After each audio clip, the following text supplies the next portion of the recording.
The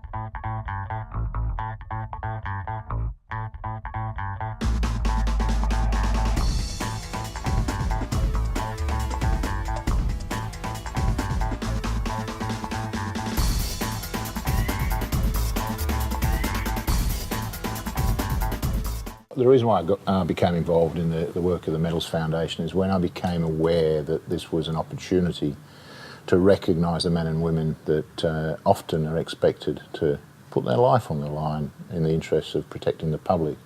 I thought, what a marvellous opportunity to build awareness for the security industry, to recognise excellence and to recognise the men and women in the security industry that do one thing, and that's protect the public. Yes, they work often for clients, they work for whether it be the aviation industry or the maritime industry or the banking sector, but at the end of the day, they're there to make this community safe.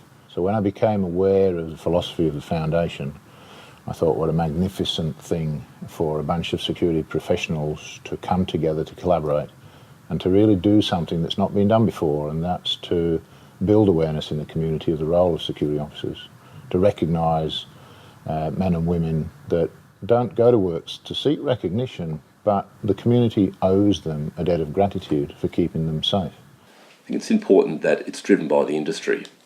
So those that are using the services, electronics, labour and others, that we're promoting the industry that serves us. The makeup of the ASMF board is important because we're all senior, experienced corporate end users. I don't think there's many forums across Australia that where the end users, the big buyers of security, recognises those that are providing services for us. And it's more especially the individuals and their special contributions.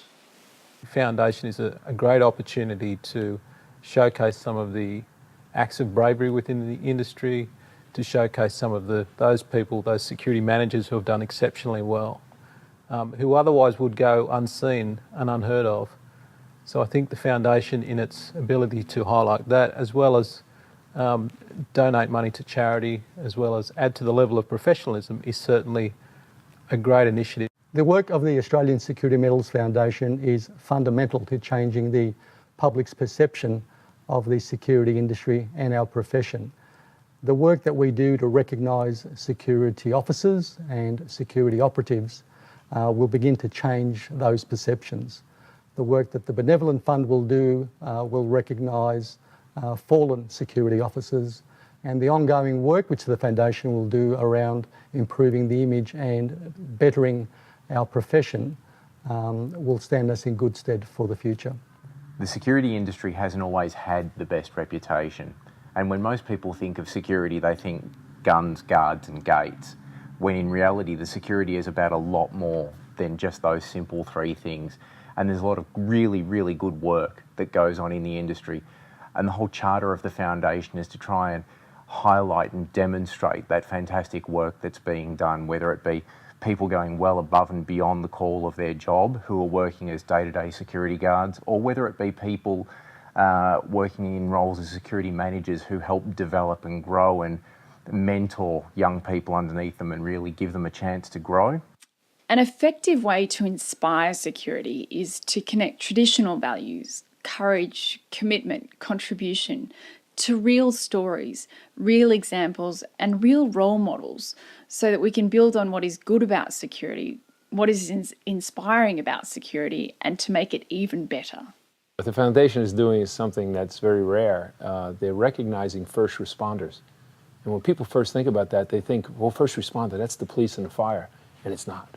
And you have an emergency in a large building or place, and there's a security officer around. That security officer is the first responder, and we depend upon them to help save lives and take immediate action that he can then hand over to the police and fire. I'm going to give you one example.